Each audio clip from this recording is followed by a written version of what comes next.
Is your surname linked to Viking roots? Your surname may be carrying a clue from the Norse world, not proof, not a guarantee, but a clue. Across Scandinavia, Britain, Ireland, Iceland, Normandy, the Baltic, and parts of Northern Europe, names still preserve echoes of an age when Norse speaking people crossed seas, settled new lands, traded across continents, raided monasteries, founded towns, and married into the cultures they encountered. The Viking Age did not leave only ships, swords, runestones, and sagas.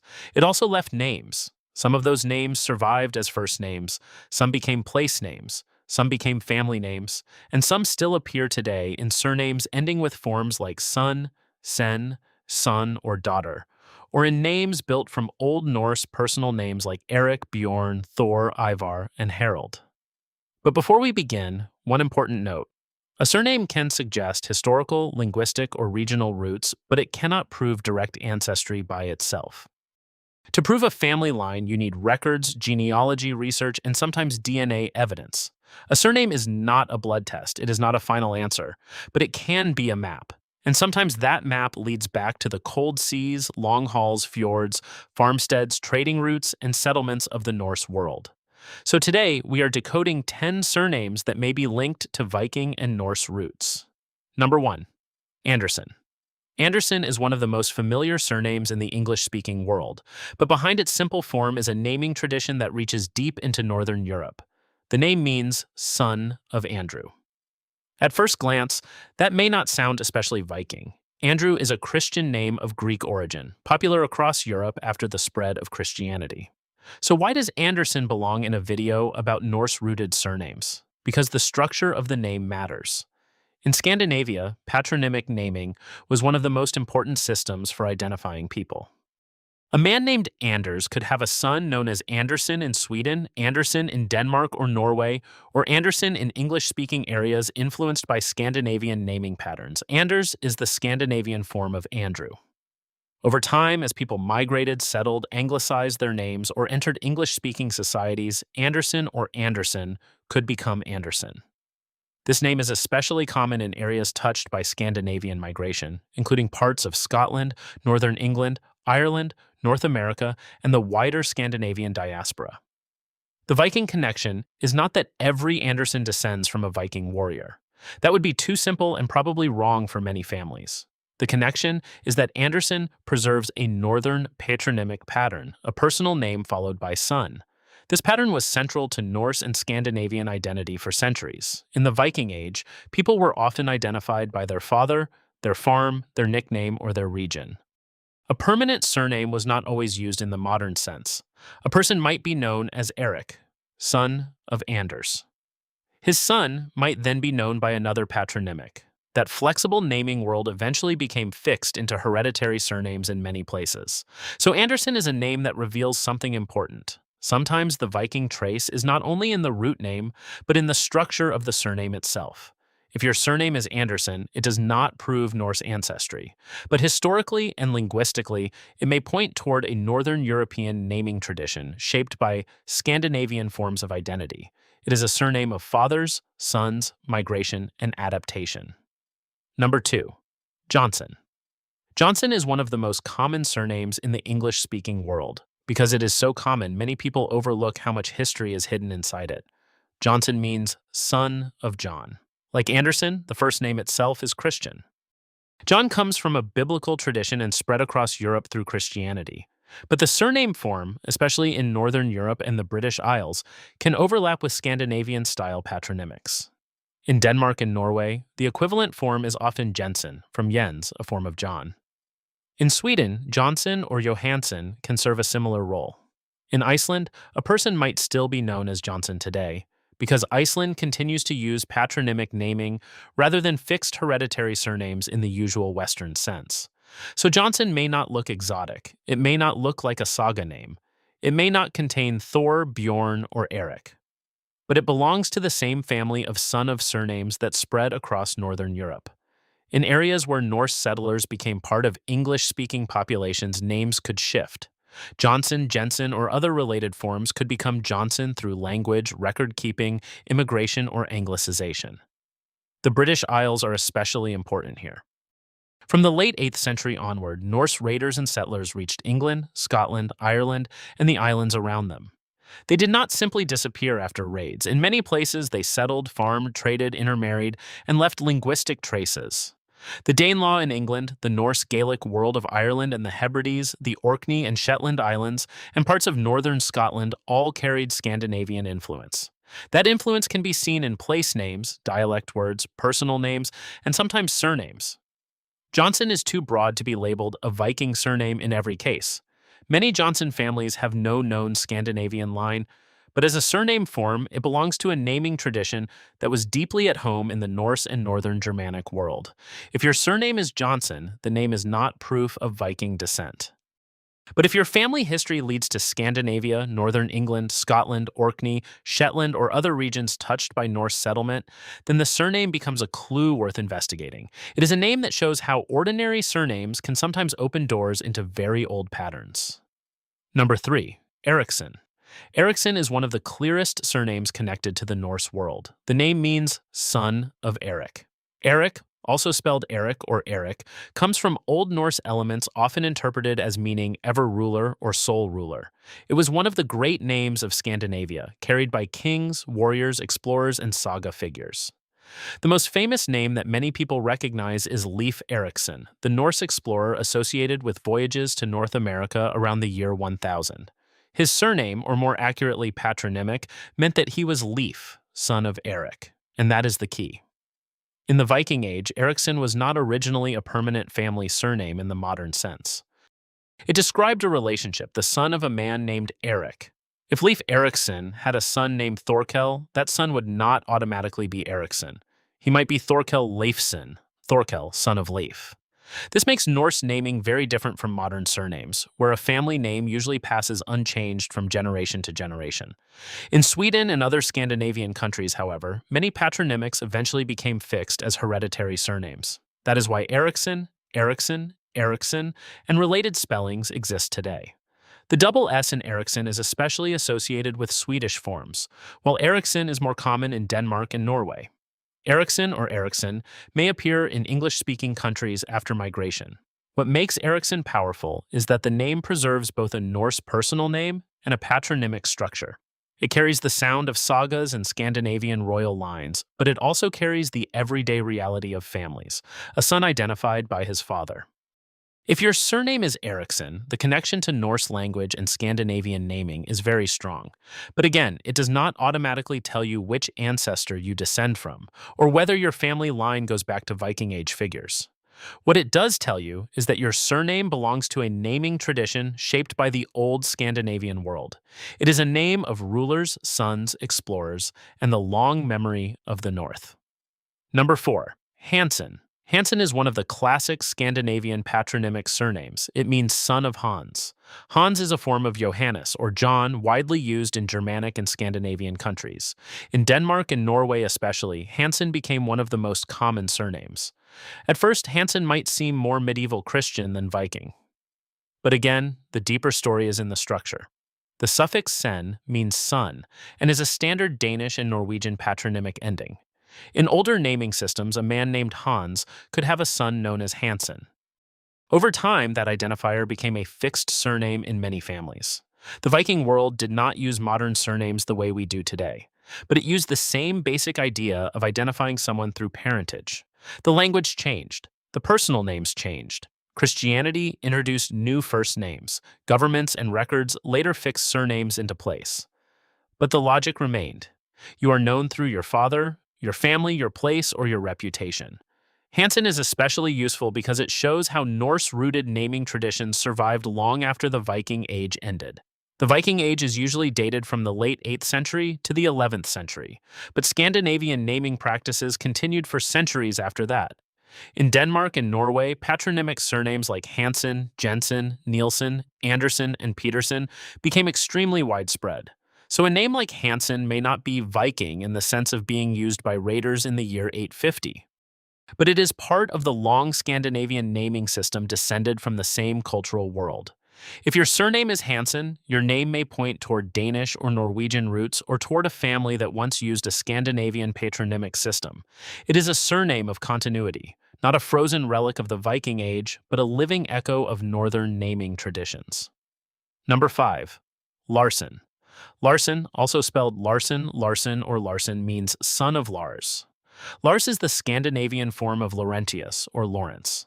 Like many European names, it has Christian and Latin roots. But when it became part of Scandinavian naming, it entered a cultural system that had been shaped by centuries of Norse patronymics. In Sweden, Larsen is common. In Denmark and Norway, Larsen is common. In English-speaking countries, especially after migration, Larsen often became the simplified form. This surname is a perfect example of how names travel. A family in Sweden might have used Larsen. A family in Norway might have used Larsen. After immigration to America, Canada, Britain, or Australia, the spelling might shift to Larsen. The sound becomes easier for English speakers. The double letters disappear. The old pattern remains. The Viking connection here is not in the personal name Lars itself. It is in the Scandinavian system of forming surnames from a father's name and a son ending. But there is another layer. In many parts of Scandinavia, surnames became fixed relatively late compared with some other parts of Europe. For a long time, names described a direct relationship rather than a permanent family brand. That means a name like Larsen tells a story about how identity moved from fluid to fixed. In an older Norse-style world, a person's name could shift each generation. In a modern bureaucratic world, the name became hereditary, written in church records, census lists, passports, and immigration papers. Larsen is simple, common, and easy to overlook. But behind it is the story of Scandinavian naming becoming modern. If your surname is Larsen, it may suggest Swedish, Danish, Norwegian, or broader Scandinavian roots, depending on spelling and family history. It is a surname of migration, adaptation, and the survival of a northern pattern inside a modern family name. Number 6. Svensson. Svensson means son of Sven, and Sven is a name that takes us much closer to the Viking and Old Norse world. The name Sven comes from Old Norse Svein, meaning boy, young man, or servant. It was a common Scandinavian personal name and appears throughout Northern history. Unlike names derived from Christian figures, Sven feels more directly native to the old Scandinavian language world. The surname Svensson is especially common in Sweden. Related forms include Svensson, Svenningsson, and in English-speaking contexts, sometimes Svensson or Swanson. This is one of those names where both parts of the surname feel strongly Scandinavian, Sven plus son. In the Viking Age, a man named Sven might be a farmer, trader, warrior, craftsman, or shipmate. His son could be identified as the son of Sven. In later centuries, that same pattern became fixed in surnames like Svensson. The name also appears in royal and historical contexts. Sweyn Forkbeard, known in Old Norse as Svein Tjuguskeg, was a Danish king who became king of England in the early 11th century. His name is one of the famous examples of Sven in Viking Age history. That does not mean every Svensson descends from a king, but it does show how deeply rooted the name Sven is in Scandinavian history. Svensson also has a cultural weight in Sweden. Because it is so common, it can almost stand for an ordinary Swedish family name, much like Smith in English. And that is important. Not all meaningful surnames are rare. Sometimes the most common names are the most historically revealing, because they show what naming patterns were normal for thousands and thousands of people. If your surname is Svensson, Swenson, or Swanson, it may point toward Swedish or Scandinavian roots and preserve an old personal name from the Norse language world. It is a surname of everyday Scandinavia, and behind that everyday quality is a very old history. Number 7. Nielsen. Nielsen means son of Niels. Niels is a Scandinavian form of Nicholas, a Christian name that became popular across Europe. The surname Nielsen is especially common in Denmark, while Nielsen or Nilsen may be found in Norway and Sweden. At first, like Hansen or Larsen, Nielsen may seem more medieval than Viking, but it belongs to the same Scandinavian patronymic tradition that grew from older Norse naming habits. The Viking Age was not isolated from the rest of Europe. Norse society changed over time, Christianity spread. New names entered the region. Old gods gave way to Christian saints in many naming practices, but the structure of identity remained deeply northern. Niels had a son. That son became Nielsen. In Denmark, surnames ending in sen became extremely common. Jensen, Nielsen, Hansen, Pedersen, Anderson, and Christensen are all part of this pattern. This tells us something important about surnames. The root name may be Christian. The suffix may be Scandinavian. The family history may involve migration. The spelling may change across borders. A single surname can hold several layers of history at once. Nielsen can also become Nelson in English-speaking settings, though Nelson may have several origins and should not automatically be assumed to be Scandinavian in every case. This is why genealogy matters. If your surname is Nielsen, the name strongly suggests Danish or broader Scandinavian naming roots. But to understand your own line, you would need to trace where the family lived, how the name was spelled in records, and whether it changed after migration. Nielsen is a surname of Denmark records, churches, farms, and families. It may not sound like a Viking saga name, but it belongs to the long shadow cast by the Norse world into modern Scandinavian identity. Number 8. Iverson. Iverson means son of Ivar. And Ivar is one of the more interesting names on this list because it is closely connected to the Old Norse name Ivar. Ivar is often interpreted from elements associated with the yew tree and warrior imagery, though meanings of ancient names can be debated. The name appears in Viking Age and medieval Scandinavian contexts, and one of the most famous figures associated with it is Ivar the Boneless, a legendary Viking leader connected to the Great Heathen Army in England. Iverson, Iverson, Iverson, Iverson, and Iverson are all related forms that may point back to this name. Here, the Viking connection feels stronger because the root name itself, Ivar, belongs clearly to the Norse personal name tradition. The Great Heathen Army, which invaded Anglo-Saxon England in the 9th century, became one of the defining events of the Viking Age in Britain. Saga tradition connects Ivar the Boneless with the sons of Ragnar Lodbrok, though separating legend from history is difficult. That is an important point for this channel. Names often live between history and legend. The existence of a name can be real. Its linguistic origin can be studied, its presence in records can be traced, but the stories attached to famous bearers can become larger than life. If your surname is Iverson or Iverson, it does not mean you descend from Ivar the Boneless, but the name does connect to a powerful Old Norse personal name with deep Viking Age associations. In Denmark and Norway, Iverson is a natural patronymic form. In English-speaking countries, Iverson may appear through immigration or spelling adjustment. This surname is a strong example of how a first name from the Norse world could survive inside a modern family name. It is a name of warriors, legends, migrations, and the thin line between documented history and saga memory. Number 9, Thorvaldsen. Thorvaldsen means son of Thorvald. And Thorvald is a name with unmistakable Old Norse roots. The name comes from elements connected to Thor, the thunder god, and Valder, meaning ruler or power. In simple terms, Thorvald can be understood as something like Thor's ruler or ruler under Thor, though ancient name meanings are not always exact in modern translation. This is one of the names where the pre-Christian Norse world is visible on the surface. Thor appears in many old Scandinavian names: Thorstein, Thorkel, Thorbjorn, Thorgrim, Thorson, and Thorvald. These names were not just decorative, they reflected a world where divine names, strength, protection, and identity were woven into personal naming. Thorvald was carried by historical and saga figures. One of the most famous is Thorvald Eriksson, brother of Leif Erikson, associated in Norse accounts with voyages to North America.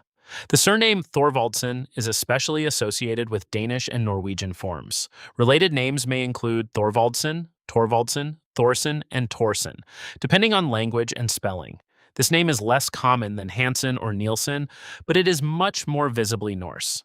If your surname is Thorvaldsen, the root points strongly toward Old Norse naming culture and the world of Scandinavian patronymics. But as always, the surname alone cannot prove a direct Viking age line. It can show linguistic heritage, it can suggest regional roots, it can guide research. What makes Thorvaldsen powerful is that the name still carries the sound of the old gods. Even after Christianity transformed Scandinavia, many names containing Thor survived. Some continued in use. Some changed spelling. Some became surnames. Thorvaldsen is a reminder that conversion did not erase memory overnight. Names can preserve older worlds long after beliefs, kingdoms, and languages have changed. It is a surname of thunder, rule, and Norse memory. Number 10. Bjornson. Bjornson means son of Bjorn. Bjorn comes from Old Norse Bjorn, meaning bear. This is one of the most powerful and direct Norse names still visible in modern surnames. The bear was a symbol of strength, danger, wildness, and endurance. In a warrior culture, a name meaning bear carried a strong image. The name Bjorn appears throughout Scandinavian history and saga literature. It was used by kings, warriors, farmers, and settlers. It remains a familiar given name in parts of Scandinavia today. The surname Bjornsson is especially recognizable because of Icelandic naming tradition. In Iceland, surnames often remain patronymic or matronymic. A son of a man named Bjorn may be Bjornsson, while a daughter may be Bjorn's daughter. These are not inherited family surnames in the same way most Western surnames are. They describe the parent-child relationship. This is one of the closest modern windows into older Norse naming logic. While Sweden, Denmark, and Norway eventually fixed many patronymics into hereditary surnames, Iceland preserved a system much closer to the older pattern. That means a name like Bjornsson does not just preserve a Norse word. It preserves a way of thinking about identity. You are named through your father or mother. You are placed in a chain of relationships. Your name is personal, relational, and rooted in family. Bjornsson can also appear outside Iceland through migration and spelling adaptation. Related forms include Bjornsson, Bjornsson, and sometimes bear-related translations or variants in other languages, though those need careful research. If your surname is Bjornsson or Bjornsson, it may point towards Scandinavian roots and a strong Old Norse personal name. It is a surname of bears family lines and one of the clearest living echoes of Norse naming tradition. So what do these 10 surnames reveal? They show that Viking-rooted surnames are not always what people expect. Some names, like Thorvaldsson, Bjornsson, Iverson, and Eriksson, preserve personal names that feel clearly connected to the Old Norse world. Others, like Hansen, Nielsen, Larson, Anderson, and Johnson, show the survival of a patronymic structure rather than a visibly pagan or saga-like name. That distinction matters. A surname can be Norse-related because of its root name. It can be Norse-related because of its suffix. It can be Norse-related because of the region where it developed. Or it can be Norse-related because a family name was changed, translated, or anglicized after migration. This is why surnames are fascinating, but also why they must be handled carefully. Not every name ending in son is Viking. Not every Scandinavian surname proves Viking ancestry. Not every person with a Norse-looking name descends from raiders, warriors, or explorers, but these surnames do preserve the shape of a world where people were known by fathers, farms, nicknames, ships, and settlements. The Norse world was not only a world of raids, it was a world of traders, farmers, poets, law speakers, shipbuilders, women managing households and property, settlers crossing dangerous seas, and families adapting to new lands. When Norse people settled in places like England, Ireland, Scotland, the Isle of Man, Normandy, Iceland, Greenland, and the Faroe Islands, they carried names with them. Some names disappeared, some blended into local languages, some became place names, some became surnames, and some still exist today, hidden in plain sight. If you carry one of these surnames, the next step is not to assume a dramatic Viking identity. The next step is research. Look at the earliest records you can find. Track spelling changes. Study the region where your ancestors lived. Look for immigration documents, parish records, census records, land records, and family stories. Compare the surname with local naming patterns. Ask where the name appears, not just what it means, because a surname is strongest when meaning and geography work together. For example, Johnson in one family may be English. In another, it may be an anglicized Scandinavian name. Nielsen may point clearly to Denmark. Bjornsson may point toward Iceland or Scandinavian roots. Anderson may have several possible paths depending on records. That is why the most honest answer is not always the most dramatic answer, but it is usually the most interesting. The Viking Age ended nearly 1,000 years ago, but the Norse world did not vanish. It became part of languages, coastlines, laws, towns, legends, and names. In the British Isles, Norse influence still appears in place names ending in by, Thorpe, Thwaite, and Wick. In Scandinavia, old personal names survived through centuries of change. In Iceland, patronymic naming still keeps an older logic alive. In families across the world, surnames carry traces of migration from Norway, Denmark, Sweden, and Iceland. Your surname may not tell the whole story, but it may tell you where to begin. And sometimes the beginning is a cold sea, a wooden ship, a father's name, and a word that survived longer than kingdoms. Because a surname is not just a label, it is a fragment of history, it is a clue, it is a map.